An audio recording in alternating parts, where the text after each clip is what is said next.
برکۃ الفاتحہ۔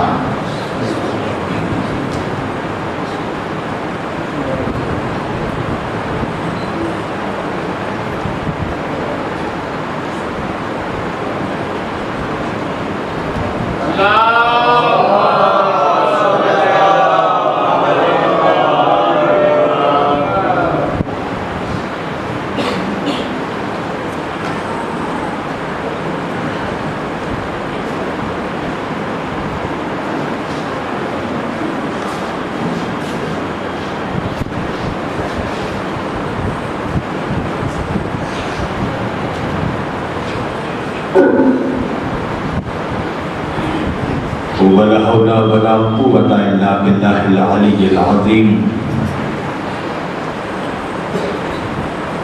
أعوذ بالله السميع العليم من الشيطان اللعين الرجيم۔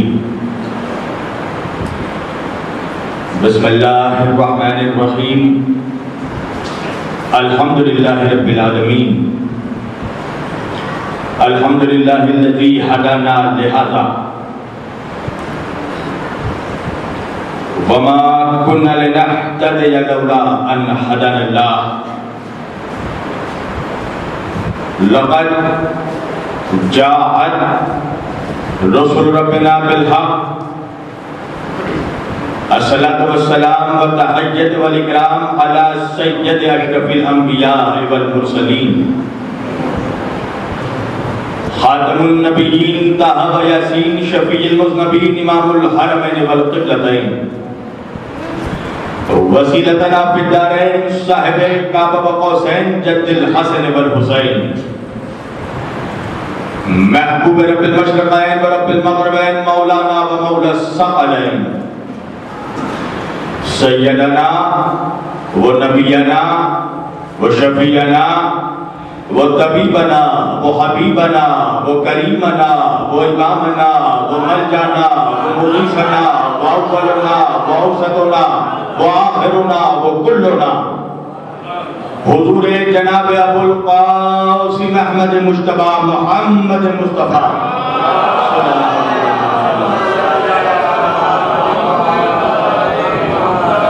وأہل بیتہ الطیبین الطاہرین المعصومین المظلومین المنتخبین المنتجبین الغر المیامین،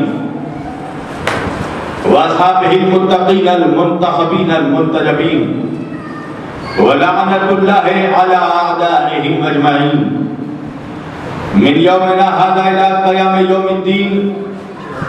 أما بعد فقد قال الله تعالى في الفرقان الحميد والمحكم كتابه المجيد وقوله الحق، بسم الله الرحمن الرحيم، أطيعوا الله وأطيعوا الرسول وأولي الأمر منكم، صدق اللہ المولانا العلی العظیم وبلغنا رسوله النبی الامین الکریم ونحن على ذلك لمن الشاہدین والشاکرین والحمد للہ رب العالمین۔ ایک بار دیگر درود پڑھے محمد و آل محمد۔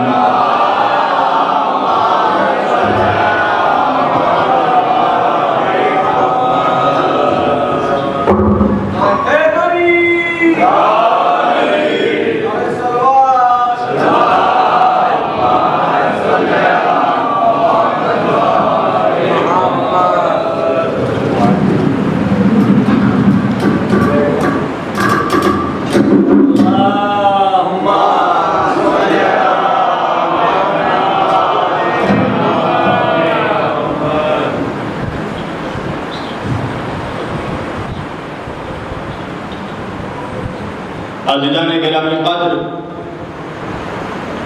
و برادران ملت اسلامیہ، بندگان توحید و عاشقان رسول و آل رسول، گدایان دربار بطول،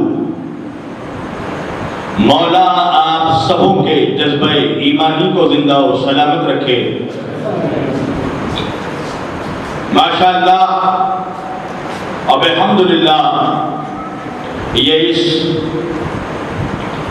شاملی کارانہ کے سن 2020 کے عشرہ مجالس کے ہم تیسرے مرحلے میں داخل ہو چکے ہیں، اور وہ گفتگو کہ جس کا آغاز ہم نے گزشتہ پرسوں کیا تھا، آج وہ اپنا تیسرا مرحلہ طے کر رہا ہے۔ عزیزان گرامی، مسلسل اس عشرہ مجالس میں ہماری گفتگو اطاعت اور صاحبان امر کے موضوع پر ہو رہی ہے، اور ماشاءاللہ الحمدللہ یہ اللہ کا احسان و شکر ہے اہل بیت کے صدقے میں اور آپ لوگوں کی محبتیں ہیں کہ ہم ماشاءاللہ مسلسل بڑے خلوص کے ساتھ یہ تمام مرحلے طے کر رہے ہیں۔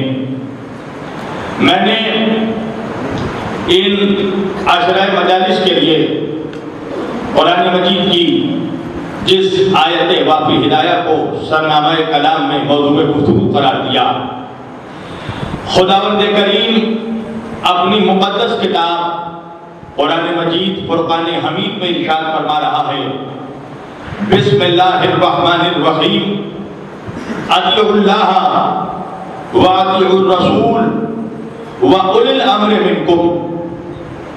اللہ کی اطاعت کرو، اس کے رسول کی اطاعت کرو، اور صاحبان امر کی اطاعت کرو۔ توجہ کیجئے گا، اب اعتراض یہ کیا جاتا ہے کہ اللہ نے اطیعوا اللہ کہا، مگر جب اطیعوا الرسول کے بعد وَأُولِي الْأَمْرِ کہا تو آیت یہاں پر رکی نہیں، بلکہ آیت کے آخر میں اللہ نے ایک فقرہ قرآن میں رکھا، اور وہ ہے منکم، اطیعوا الرسول وَأُولِي الْأَمْرِ منکم، رسول کی اطاعت کرو اور صاحبان امر کی جو تم میں سے ہیں۔ توجہ، رسول اور صاحبان امر کی اطاعت کرو جو تم میں سے ہیں۔ اب اس پہ اعتراض یہ کیا گیا کہ جب ہم نے قرآن اور احادیث رسول اور دلائل کی روشنی میں یہ ثابت کیا کہ صاحبان امر سے مراد وہ 12 ائمہ طاہرین ہیں کہ جن کا آغاز مولا علی سے ہوتا ہے اور جن کا اختتام امام مہدی علیہ السلام پر ہوگا۔ صلوات پڑھیں۔ تو اعتراض یہ کیا گیا کہ اللہ تو کہہ رہا ہے منکم، وہ تم میں سے ہوگا۔ توجہ کیجئے گا، تو جب اللہ خود کہہ رہا ہے کہ وہ صاحبان امر جو تم میں سے ہوں گے، تو پھر تو ہم میں اختیار ہے کہ ہم میں سے کسی کو بھی مان لیں۔ توجہ کیجئے گا، جب اللہ خود کہہ رہا ہے منکم، وہ صاحبان امر جو تم میں سے ہوں گے، تو پھر ہمیں بھی اختیار ہے کہ ہم میں سے جس کو ہم صاحب تقوی سمجھیں، جسے ہم میں سے بزرگ سمجھیں، جسے ہم میں سے بڑا سمجھیں، جسے ہم میں سے معزز سمجھیں، جسے ہم میں سے معتبر سمجھیں، تو ہم جسے چاہے صاحبان امر مان لیں۔ اب چاہے وہ بادشاہ ہو، چاہے وہ حاکم ہو، چاہے وہ مولوی ہو، چاہے وہ مفتی ہو، چاہے وہ کمانڈر ہو، چاہے وہ نقیب ہو، مگر توجہ کیجئے گا، اصل میں مسئلہ یہ ہے کہ جب اہل بیت کو چھوڑ کر قرآن لیا جائے، توجہ، تو قرآن پڑھ تو لے انسان مگر قرآن سمجھ نہیں سکتا۔ توجہ، اب آپ کہیں گے مولانا وہ کیسے؟ تو میں معترضین کو یہ کہنا چاہتا ہوں کہ یہ جو منکم ہے یہ ویسا ہی ہے جیسا سورہ جمعہ کا منہم ہے۔ توجہ، اب جو میرے بزرگ ہیں وہ مجھ تک پہنچ گئے، اور اب میں ان لوگوں کو بھی اپنے ساتھ جوڑنا چاہتا ہوں جو میرے ہم عمر ہیں۔ توجہ، بھائی نماز جمعہ تو آپ سب پڑھتے ہوں گے نا. جمعے میں امام پہلی رکعت میں سورہ جمعہ کی تلاوت کرتا ہے نا. توجہ کیجئے گا. بھائی کیا ہے آیت؟ یہاں اللہ نے صاحبان امر کے لیے کہا منکم، وہ صاحبان امر جو تم میں سے ہوں گے. اور اللہ سورہ جمعہ میں کیا فرما رہا ہے؟ بسم اللہ الرحمن الرحیم یسبح للہ ما فی السماوات و ما فی الارض الملک القدوس العزیز الحکیم هو الذی بعث فی الامیین رسولا منهم یتلو علیہم آیاتہ ویزکیہم ویعلمہم الکتاب والحکمہ وان کانوا من قبل لفی ضلال مبین. اللہ کہہ رہا ہے یسبح للہ ما فی السماوات و ما فی الارض الملک القدوس العزیز الحکیم هو الذی بعث فی الامیین رسولا منهم. ہم نے تم میں سے ایک رسول کو بھیجا. اللہ کیا کہہ رہا ہے؟ ہم نے تم میں سے ایک رسول کو بھیجا. اسی طرح اللہ آیت میں کہہ رہا ہے ہم نے تم میں سے صاحبان امر کو بھیجا. مگر نہ تم یہ آیت سمجھ سکے نہ تم وہ آیت سمجھ سکے، اس لیے کہ اللہ نے آیت میں بندوں سے یہ تو کہا کہ جو رسول ہوگا، جو صاحبان امر ہوں گے وہ تم میں سے ہوں گے، مگر اللہ نے یہ نہیں کہا کہ تم جیسے ہوں گے.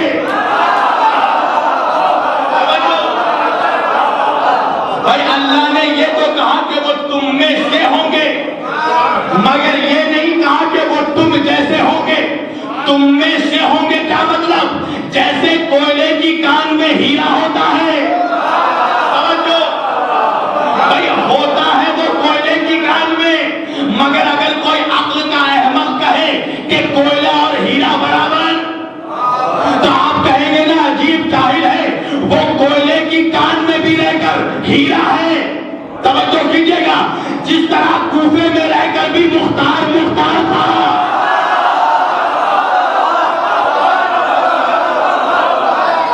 بھائی بات ماشاءاللہ پہنچ رہی ہے آپ تک. تو جس طرح یہاں وہاں منہم، اسی طرح یہاں پر ہے منکم. توجہ.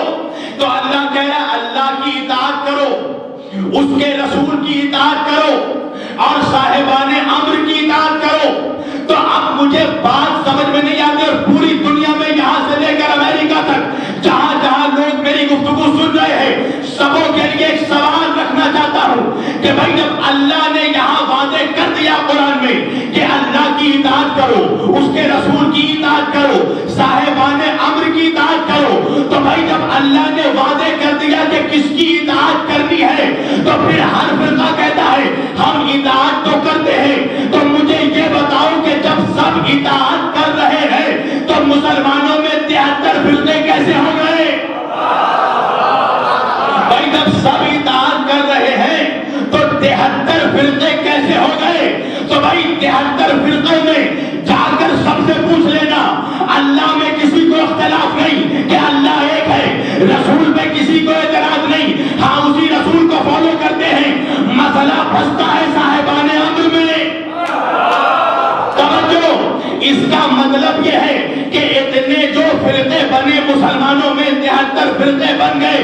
اس کا مطلب یہ ہے کہ جب نبی کہہ رہے ہیں ستفترق امتی ثلاث علی فرقۃ کلھم فی النار الا ملۃ واحدہ، میرے نبی نے فرمایا میرے بعد میری امت فرقوں میں بڑھ جائے گی، 73 فرقوں میں بڑھ جائے گی.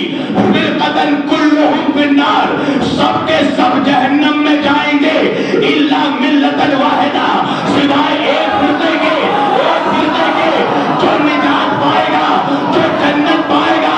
تو بات پھنسی کہاں؟ اللہ کی اطاعت سب کر رہے ہیں، رسول کی اطاعت سب کر رہے ہیں، مگر جب اللہ نے کہا کہ صاحبان امر کی رسول کے بعد بلا فصل صاحبان امر کی اطاعت کرو، تو گڑبڑی یہیں پر ہو گئی. تو ایک بات تو سمجھ میں آ گئی کہ 72 فرقے جن کو صاحبان امر مان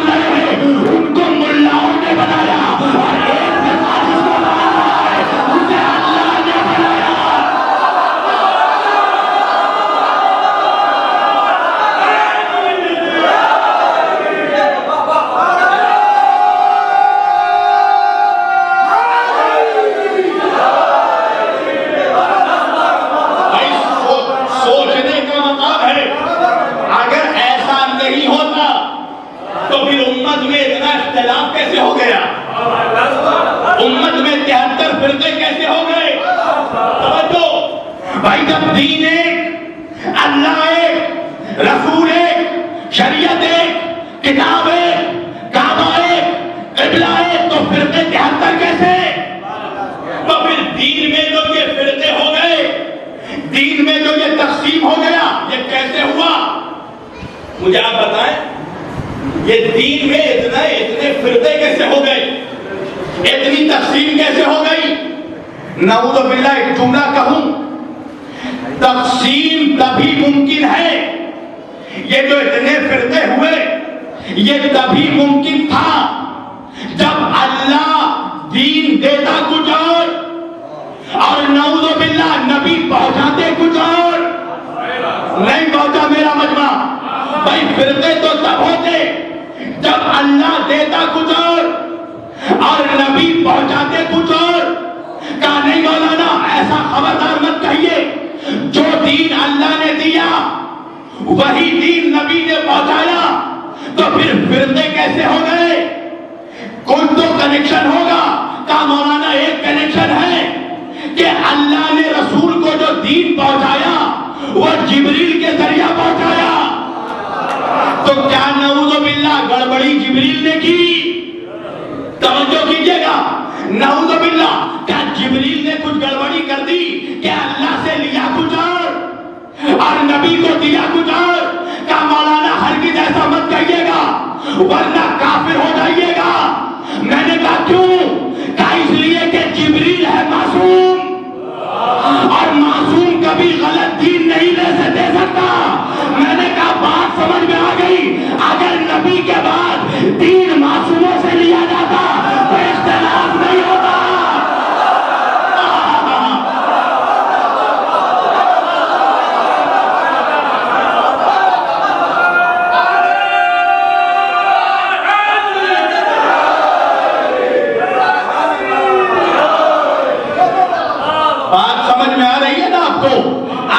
اگر دین معصوم سے لیا جاتا تو اختلاف نہیں ہوتا۔ توجہ کیجئے گا، یہی تو سبب ہے کہ میرے آقا نے آخری حجۃ الوداع میں سن 10 ہجری کو اعلان کیا کہ انی تارک فیکم الثقلین کتاب اللہ و عترتی واہل بیتی، میں اپنے بعد دو بھاری چیزیں چھوڑے جا رہا ہوں، ایک اللہ کی کتاب قرآن مجید ہے اور دوسری میری عترت میرے اہل بیت ہے۔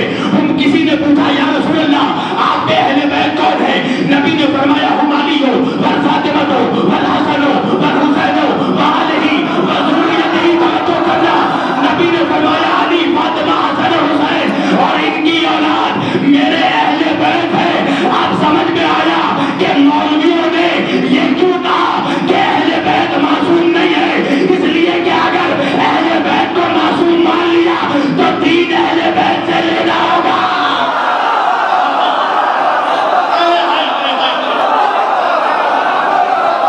ایک سلامات پڑھیں آپ لوگ مل جل کر محمد والے محمد۔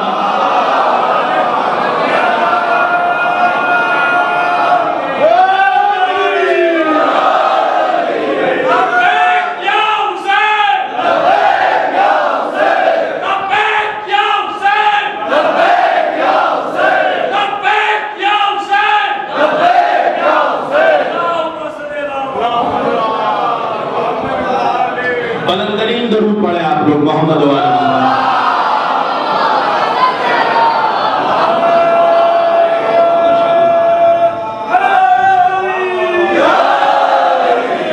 بات پہنچ رہی ہے اب تک؟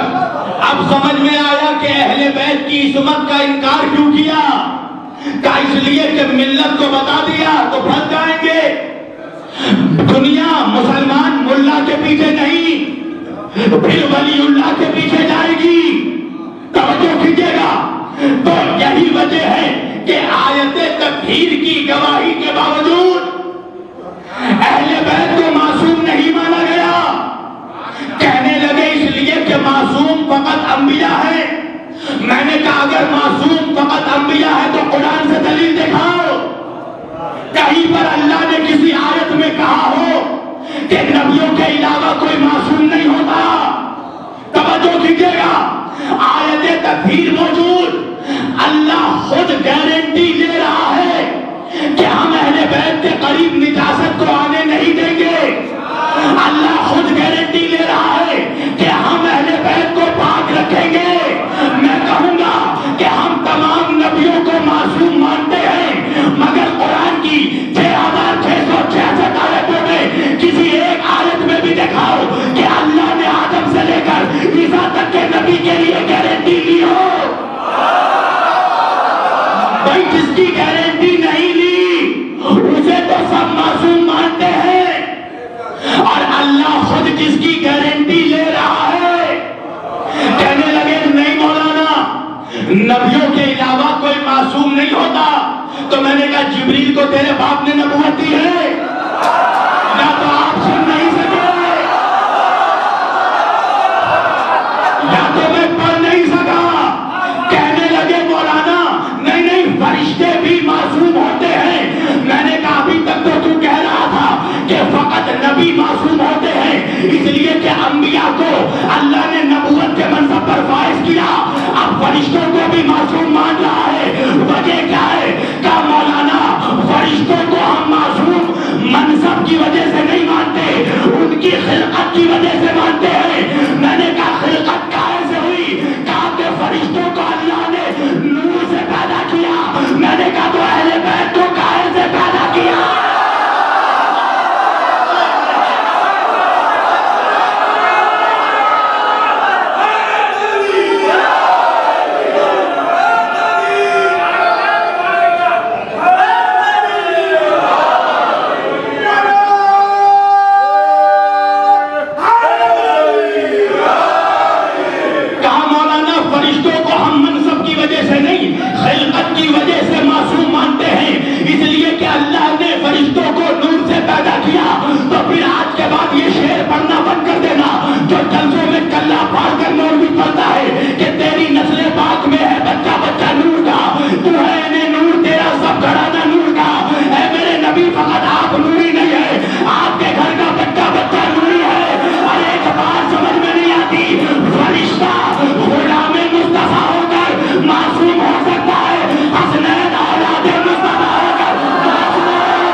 یہی سبب ہے کہ ائمہ اہل بیت کی عصمت کا انکار کیا گیا اور پھر اپنی مرضی سے امام بنایا.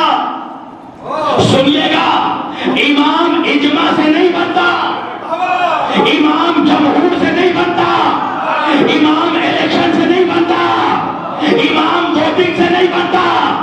اگر امام الیکشن سے بنتا تو اللہ قرآن میں کہتا تم جسے چاہو امام بنا لو، مگر اللہ کہہ رہا ہے وَكُلَّ شَيْءٍ أَحْصَيْنَاهُ فِي إِمَامٍ مُبِينٍ. امام بنانے کا حق ملا کو نہیں، اللہ کو ہے.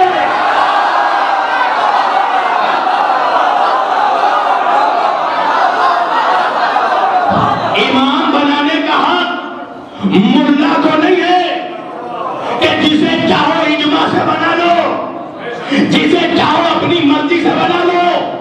توجہ کیجیے گا. اور امام وہ ہونا چاہیے جس کے پاس ہر شے کا علم موجود ہو.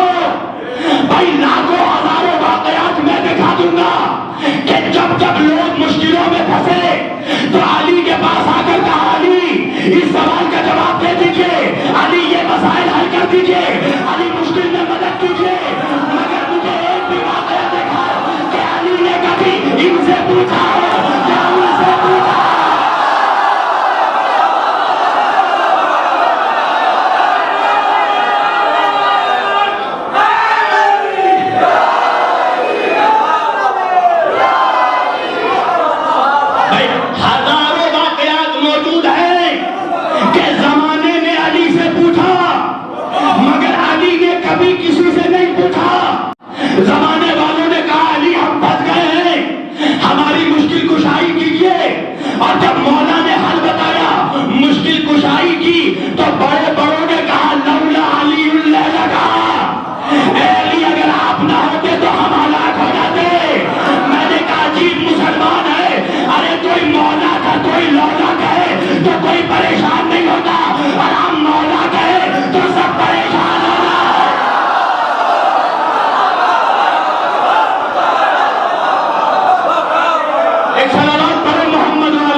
پریشان نہیں ہوتا. ہم نے مولا کہہ دیا تو چہرے اتر گئے. توجہ کیجئے گا. اور اللہ قرآن میں فرما رہا ہے بسم اللہ الرحمن الرحیم یوم ندعو کل اناس بامامہم. ہم ہر انسان کو، ہم ہر شخص کو اس کے امام کے ساتھ بلائیں گے. توجہ کیجئے گا، بہت بڑی آیت ہے، ملا کا بیان نہیں، اللہ کا فرمان ہے. کل اناس یوم ندعو کل اناس بامامہم مبین. ہم ہر شخص کو اس کے امام کے ساتھ بلائیں گے. ایک بات تو سمجھ میں آ گئی کہ جو امام کا حشر ہوگا وہی پیچھے چلنے والوں کا حشر ہوگا. توجہ کیجئے گا. تو ایک بات تو صاف ہو گئی، جس کا امام جہنمی ہوگا.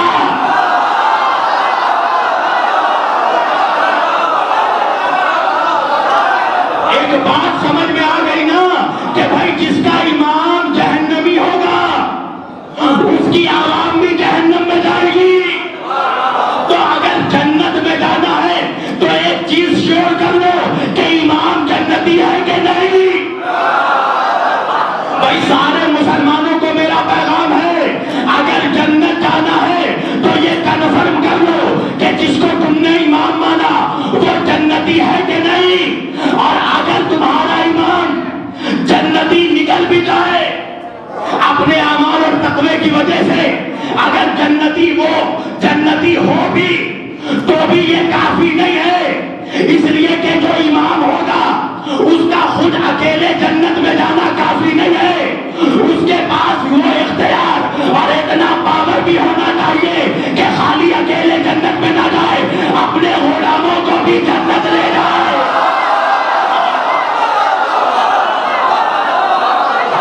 توجہ کیا آپ نے؟ امام کا فقط اکیلا جنتی ہونا کافی نہیں، اتنا پاور ہو کہ غلاموں کو بھی ساتھ جنت لے جائے. بھائی ایک مثال سے سمجھاؤں. بھائی میں آیا نا شارے بھائی کے گھر میں، تو ابھی میں بھی ان کے گھر میں ہوں، وہ بھی اپنے گھر میں ہے. توجہ، انہوں نے مجھے اپنے گھر میں رکھا تو میں اکیلا ان کے گھر میں رہ سکتا ہوں اس لیے کہ انہوں نے اجازت دی. مگر اگر میں چاہوں کسی اور کو ان کے گھر میں لے آؤں یہ ممکن نہیں ہے جب تک وہ اجازت نہ دے. مگر وہ جسے چاہے اپنے گھر میں لے کر آ سکتے ہیں. وجہ یہ ہے کہ میں گھر میں مہمان ہوں، وہ گھر کے سردار ہے. اب بات سمجھ میں آئی؟ ہم نے جس کو امام مانا وہ جنتی نہیں ہے، وہ جنت کا سردار ہے.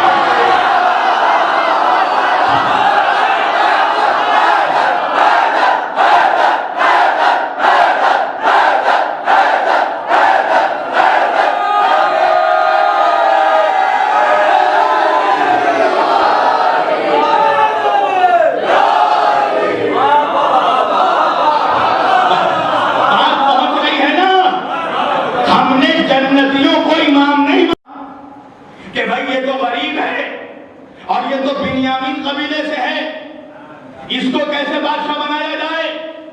تو حضرت شمیر علیہ السلام نے کہا یہ اللہ کا حکم ہے کہ یہ علم میں، شعور میں اور جسم کی طاقت میں تم سب سے زیادہ مضبوط ہے. ایک بات تو سمجھ میں آ گئی کہ بادشاہت کا اختیار اسے ہے جو علمی میدان میں بھی آگے ہو، شجاعت کے میدان میں بھی آگے ہو، علم ایسا ہو کہ منبر پر بیٹھ کر کہے پوچھو، اور شجاعت ایسی ہو کہ میدان میں لاپتہ نہیں لاپتہ ہو. ایسا ہونا چاہیے نا. حضرت جالوت سے لڑنے نکلے. اب سوال یہ پیدا ہوا کہ جالوت کو قتل کون کرے؟ تو حضرت داؤد علیہ السلام سامنے آئے.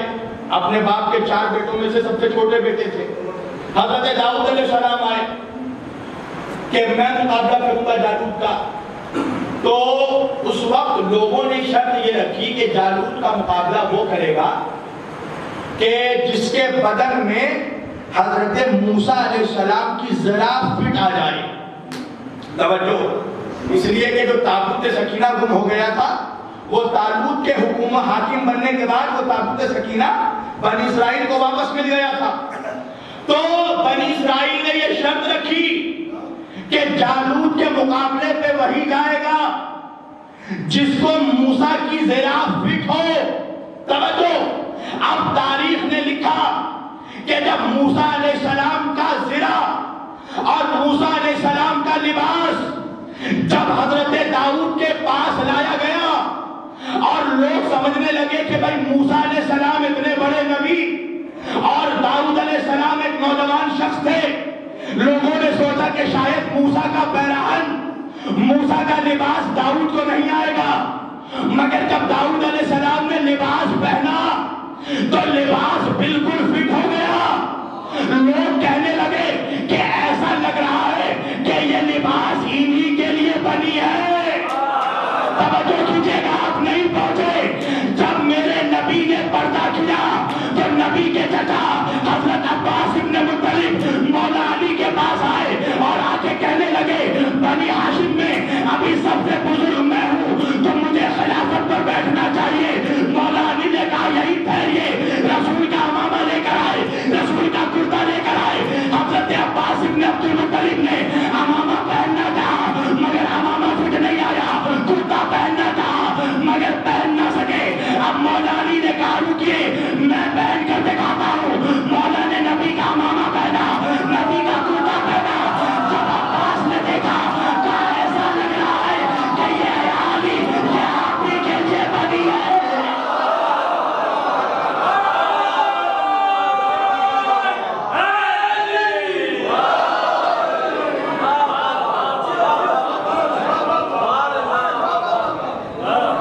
ایسا لگ رہا ہے کہ یہ زیرہ آپ ہی کے لیے بنی ہے۔ اب حضرت داؤد علیہ السلام چلے۔ تاریخ نے لکھا کہ جالوت جس کا نام گولیت بھی ملتا ہے، بڑا مضبوط تھا، بڑا طاقتور تھا۔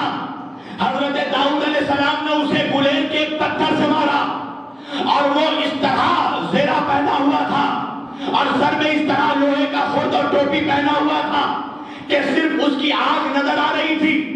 حضرت داؤد علیہ السلام نے ایک چھوٹی کنگری سے حملہ کیا، کنگری اس کے آنکھ میں داخل ہوتے ہوئے اس کے دماغ کو پھاڑ کر باہر نکل گئی۔ توجہ، یہ اللہ کا قانون ہے۔ اللہ جب کسی بڑے کو مارتا ہے نا تو چھوٹی چیزوں سے مارتا ہے تاکہ اس کے مرنے سے پہلے اس کا تکبر بھی ختم ہو جائے۔ اب جب داؤد نے جالوت کو قتل کیا تو اللہ کا حکم آیا کہ داؤد کو اپنا جانشین بھی بناؤ اور داؤد کو رشتے میں اپنی بیٹی بھی دو۔ ارے آپ نہیں پہنچے، یہی تو کچھ ہوا۔ 40 دنوں تک جنگ چل رہی تھی، جالوت کے مقابلے پہ کوئی نہیں آیا۔ 40ویں دن داؤد آئے، جالوت کو قتل کیا۔ اللہ کا حکم آیا کہ جانشین بھی بناؤ، بیٹی بھی دو۔ خیبر کا وقت یاد آیا، 40ویں دن خیبر فتح نہیں ہوا۔ علی نے آ کر مراب کو مارا، اللہ نے حکم دیا وسیع بھی بناؤ، رشتے میں بیٹی بھی دو۔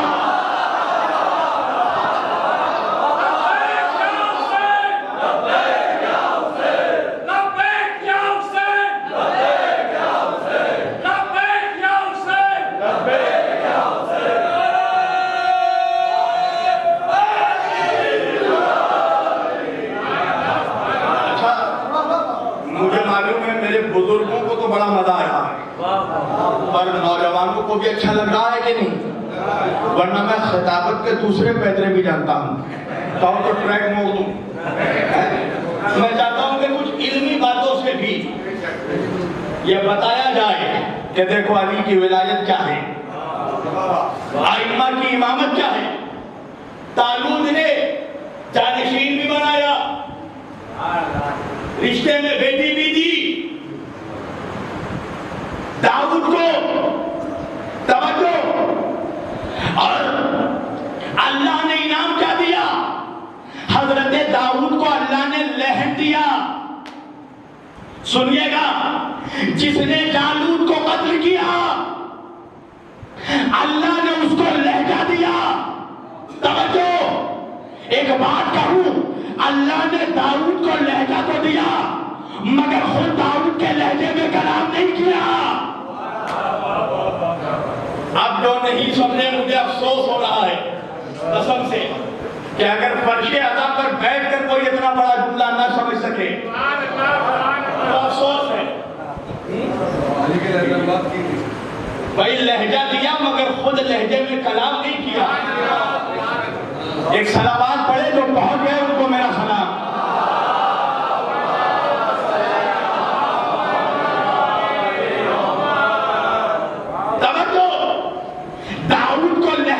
بس آخری بات، مگر داؤد کے لہجے میں کلام نہیں کیا، اور داؤد کو مقام کیا دیا؟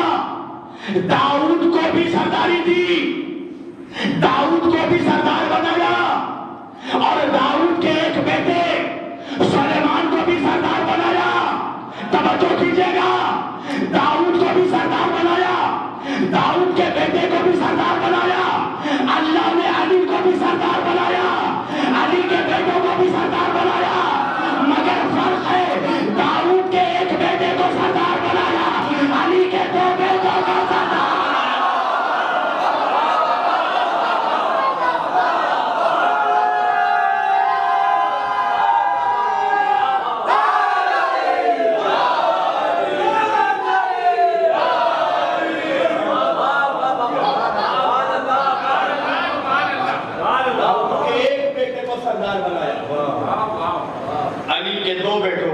فرما رہے ہیں الحسن والحسین سیدی شباب اہل الجنہ، یہ میرے دونوں نواسے جنت کے جوانوں کے سردار ہیں۔ اچھا اگر وقت ہے تو 2 منٹ ایک بات یاد آ گئی ہے، اجازت ہے؟ اچھا علی کو سردار کہاں بنایا؟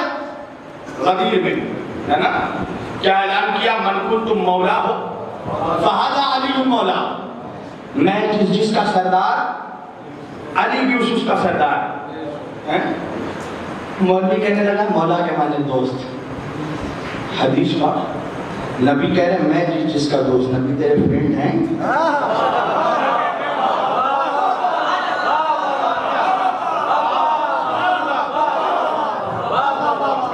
میں ابھی پچھلے سال میں پاکستان میں تھا تو مولانا طارق جمیل صاحب تبلیغی جماعت کے بہت بڑے امیر، انہوں نے میری دعوت رکھی اپنے گھر پر، تو میں ان کے گھر پر گیا تو انہوں نے بتایا کہ انہوں نے کتاب لکھی ہے گلدستہ اہل بیت۔ کسی بزرگ نے، یہ ان کے جملے ہیں کہ کسی بزرگ نے خواب میں رسول اللہ کو دیکھا اور بزرگ نے کہا کہ طارق جمیل سے کہو کہ وہ میرے اہل بیت کے لیے گلدستہ تیار کریں، یہ ان کا جملہ ہے۔ تو وہ کہنے لگے مجھے کہ مولانا میں پریشان تھا کہ میں کیسا گلدستہ تیار کروں اپنے نبی کے گھر والوں کے لیے، تو میں نے کتابوں کا ایک گلدستہ تیار کیا، فضائل اہل بیت کا، وہ PDF میں بھی آپ کو مل جائے گی۔ تو انہوں نے کتاب کا نام رکھا گلدستہ اہل بیت۔ سنیے گا، اب تو آپ سوچیں گے نا بھائی تبلیغی ہیں وہ جو بندی ہیں، اب آپ سنیں ایک بات میں آپ کو بتاؤں، آج بھی میں عرض کر رہا تھا کہ اب فرقے ختم ہونے والے ہیں، اس لیے کہ امام کا ظہور قریب ہے۔ اب 2 ہی فرقے رہیں گے، ایک حسینی دوسرا یزیدی۔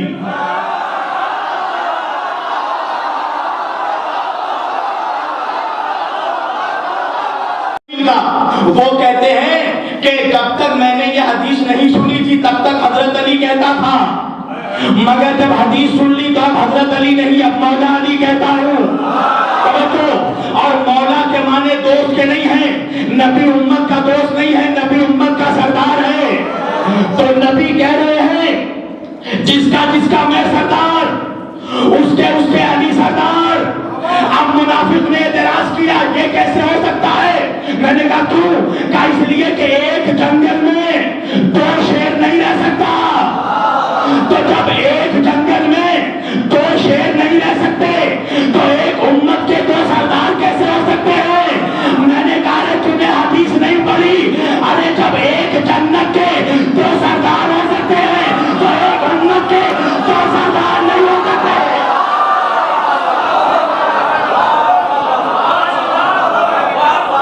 صلوات پڑھے محمد والے محمد پر۔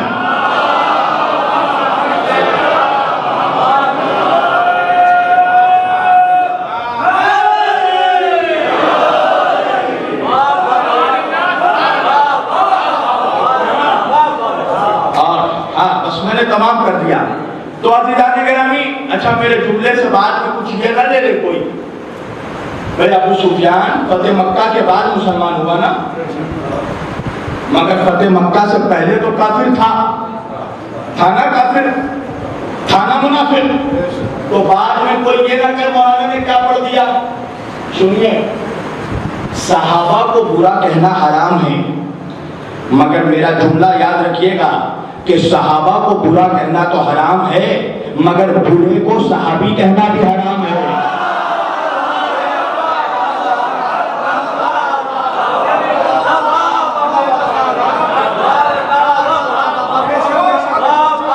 اس لیے کہ مجھے معلوم ہے کہ جب یہ پوری دنیا میں جائے گی تو بہت باسمی کلیوں میں ابال آئے گا, اس لیے کہ آج امت کو بتایا ہی نہیں گیا. مسلمانوں کے 3 گروہ ہوئے تھے فتح مکہ کے بعد, یاد رکھیے گا. ایک مؤلفۃ القلوب, ایک طلقاء, اور جو تیسرا گروہ تھا وہ تھا صحابہ. مؤلفۃ القلوب وہ لوگ تھے کہ جن کو اللہ کے رسول نے مال بانٹا, مال تقسیم کیا, مال غنیمت دیا تاکہ ان کے دل نرم ہو. تو انہوں نے جو اسلام قبول کیا مال لینے کے بعد وہ کہلائے مؤلفۃ القلوب. اور طلقاء کون ہے؟ یہ صحیح بخاری کے حاشیے پر بھی لکھا ہے غزوۃ الفتح میں. طلقاء وہ لوگ ہیں کہ جو ڈر کر, یا پھر جو جملہ لکھا ہے وہ یہ ہے کہ اللہ کے رسول جب فتح مکہ کے وقت داخل ہو رہے تھے مکے میں تو مسلمان یہ نعرہ لگا رہے تھے ھذا یوم الملحمہ, آج کا دن انتقام کا دن ہے, بدلے کا دن. جب نبی کے کانوں تک یہ آواز پہنچی تو میرے آقا نے کہا کہ یہ مت کہو ھذا یوم الملحمہ, یہ کہو کہ ھذا یوم المرحمہ, آج رحمتوں کا دن ہے, آج معاف کرنے کا دن ہے. تاریخ طبری پڑھیے گا, اٹھائیے گا تاریخ. حضور نے کہا کہ آج جو بھی اپنے گھر پر ہے مکے میں, کافر ہو, مشرک ہو, ملحد ہو, وہ سب میری امان میں ہے. اور حضور نے نام لے کر بھی بتایا, تاریخ میں نام بھی ہے. اگر کسی کو چاہیے تو میں کتاب کے ساتھ اسکین بھی دکھا سکتا ہوں. اور ابھی میری کچھ روز پہلے ویڈیو آئی تھی تو باقاعدہ پیج کے اسکین کے ساتھ میں نے ویڈیو ڈالی تھی کہ طلقاء کون ہیں. تو حضور نے نام لے کر بھی بتایا کہ فلاں کے گھر میں فلاں کی بیوی, فلاں کا بیٹا, وہ بھی میرے امان میں ہے. یعنی وہ سب نبی کے غلام ہو چکے تھے, کیونکہ نبی نے مکہ فتح کر لیا تھا, مگر نبی نے ان غلاموں کی جان بخش دی. اور وہ لوگ جنہوں نے کلمہ پڑھا تو ان کو اسلام میں, تاریخ میں, حدیث میں طلقاء کہا گیا. توجہ. اور وہ لوگ جو بیعت رضوان اور بدر میں, احد میں اور ان جنگوں میں اور ابتدائی اسلام سے حضور کے ساتھ رہے, ان کو اسلام میں کہا گیا صحابہ. تو یاد رکھنا صحابہ کے گستاخ ہم نہیں تم ہو, اس لیے کہ تم طلقاء کو بھی صحابی کہہ رہے ہو. توجہ ہے نا, تم نے صحابیت کا اسٹینڈرڈ گرا دیا. ہر کسی کو صحابی کہہ کر تم نے صحابیت کا اسٹینڈرڈ گرا دیا. میں کہتا ہوں کہ جس طرح صحابہ کو برا مت کہو, اس طرح برے کو بھی صحابہ مت کہو. تم نے طلقاء کو صحابی کہہ کر تم نے صحابیت کی خود توہین کی. اور سنیے, صحابہ تو حقیقت میں وہ ہیں کہ جو نبی کے بھی وفادار رہے اور نبی کے بعد علی کے بھی وفادار رہے, مگر ان صحابیوں کا تم نام نہیں لیتے, اس لیے کہ بعد رسول ان کو علی سے نسبت تھی. تم کبھی سلمان فارسی کی عظمت نہیں بیان کرتے, تم کبھی ابو ذر غفاری کی عظمت نہیں بیان کرتے, تم کبھی حضرت مقداد اسود کی فضیلت نہیں بیان کرتے, تم کبھی حضرت عمار یاسر کی عظمت نہیں بیان کرتے.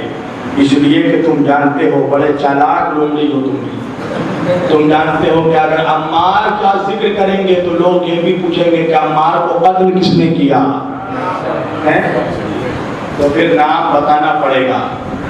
توجہ, یہ حدیث ہے حضور کی. جب مسجد نبوی کی تعمیر ہو رہی تھی تو سارے صحابی ایک ایک اینٹ اٹھا رہے تھے اور حضرت عمار 2 اینٹیں اٹھا رہے تھے.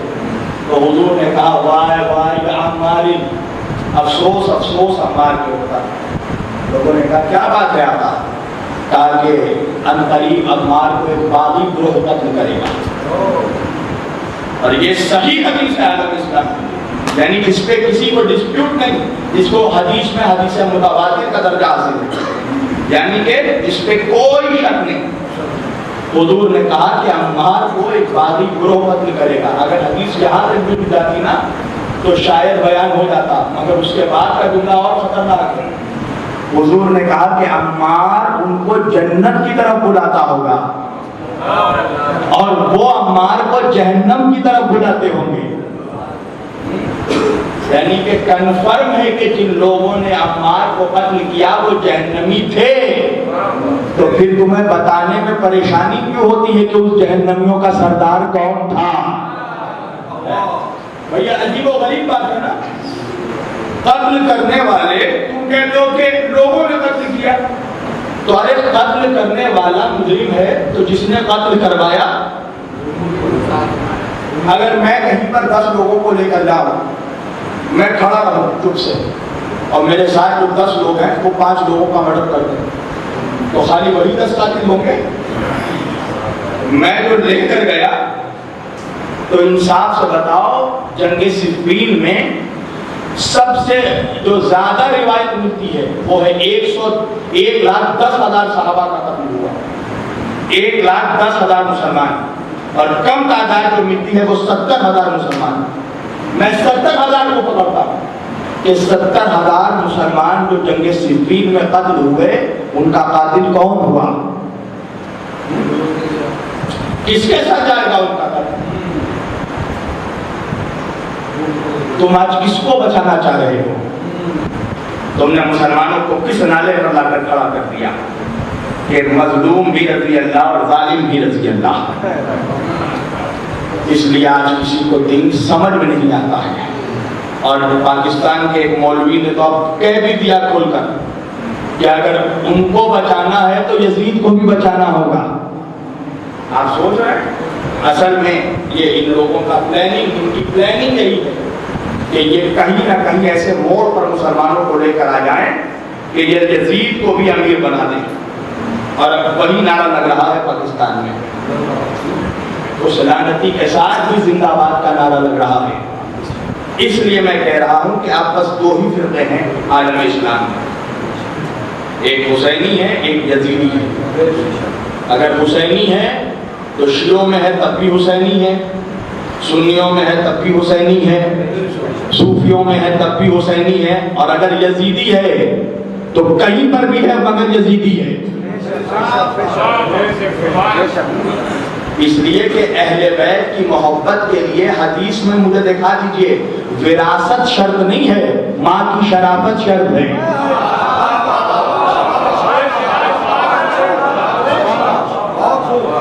آپ مجھے دکھا دیجئے نبی کی کوئی بھی حدیث کے نبی نے کہا ہو کہ اگر وہ مومن ہے تو اس کا بیٹا بھی مومن ہوگا، اس کا پوتا بھی مومن ہوگا۔ نہیں، حدیث میں ہے کہ جس کی ماں شریف ہوگی، جس کی ماں کا کردار پاک ہوگا۔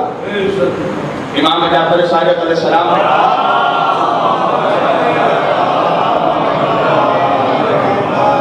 کہ جب تم لوگ میرے جد علی کا ذکر سنو اور چہرہ کھل کر گلاب ہو جائے تو ہاتھ اٹھا کر اپنی ماں کے حق میں دعا کرنا کہ تمہاری ماں نے امانت میں خیانت نہیں کی ہے، تب تیرے دل میں علی کی ولایت آئی۔ اگر امام یہ کہہ دیتے کہ ہاتھ اٹھا کر اپنے باپ کے لیے دعا کرنا، تب تو لوگ یہی سمجھ جاتے کہ بھائی مومن کے گھر میں پیدا ہوئے ہیں تو ہم بھی مومن ہیں۔ تو مولا نے کہا نہیں، اماں کا شریف ہونا ضروری ہے۔ وراثت دلیل نہیں ہے، شرافت دلیل ہے، ماں کی شرافت۔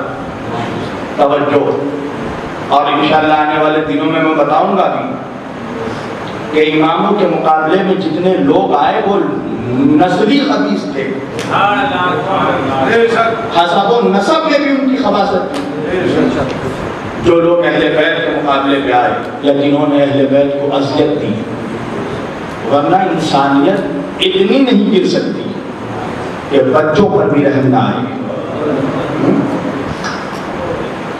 آپ مجھے انصاف سے بتائیے، کربلا میں کیا صرف بوڑھوں کو مارا گیا؟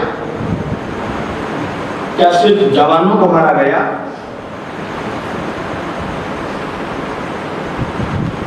کون تھا کربلا میں جو نبی کی آل کا خون بہا رہا تھا؟ کیا وہ شیعہ تھے؟ کیا وہ سنی تھے؟ کیا وہ مسلمان تھے؟ اگر شیعہ ہوتے امام حسین کے قاتل تو وہ حضرت عباس کو قتل نہیں کرتے، اس لیے کہ عباس شبیہ حیدر کرار تھا۔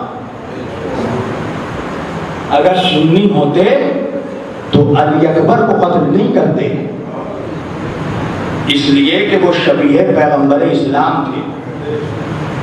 اگر مسلمان ہوتے تو حسین کو قتل نہیں کرتے، اس لیے کہ وہ رسول کے نواسے تھے۔ اور اگر وہ انسان ہوتے تو علی اصغر کو قتل نہیں کرتے۔ اصغر کو قتل کر کر بتا دیا کہ انسان بھی نہیں۔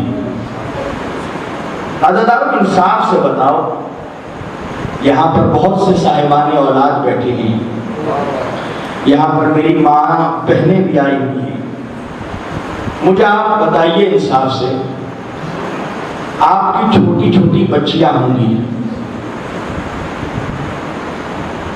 میرے بہت سے بھائی یہاں صاحب اولاد بیٹھے ہیں جن کی چھوٹی چھوٹی بیٹیاں ہوں گی، آپ مجھے انصاف سے بتائیے کہ ایک باپ کو بیٹی سے کتنی محبت ہوتی ہے؟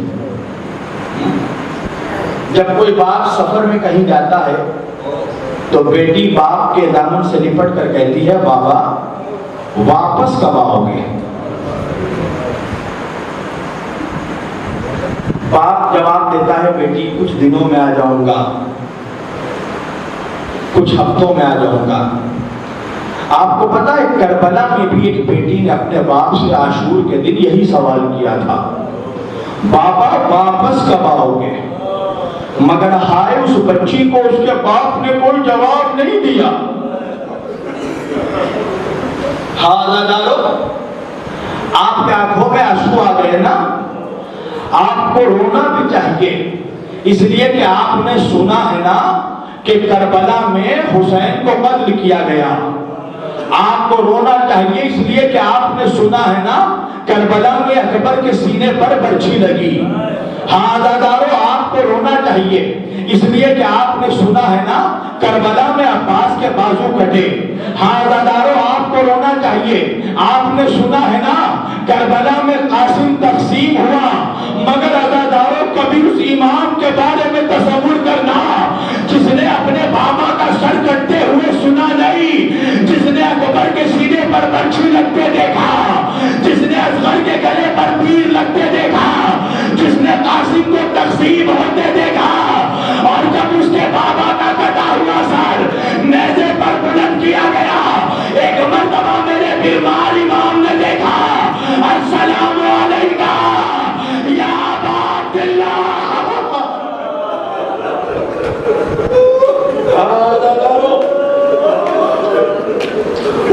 اس امام کو کبھی کسی نے مسکراتے نہیں دیکھا۔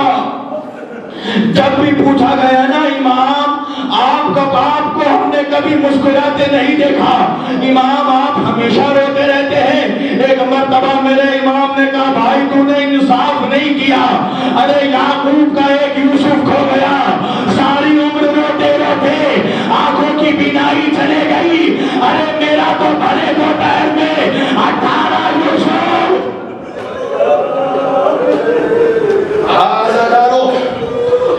اللہ وہ دن کسی بیٹے کو نہ دکھائے جو دن سجاد نے کربلا سے لے کر شام تک دیکھا۔ سن سکیں گے آپ کیسا کیسا ظلم ہوا؟ ہاں دادارو جب یہ قافلہ کوفے سے گزرنے لگا نا، ایک مرتبہ قافلہ رک گیا،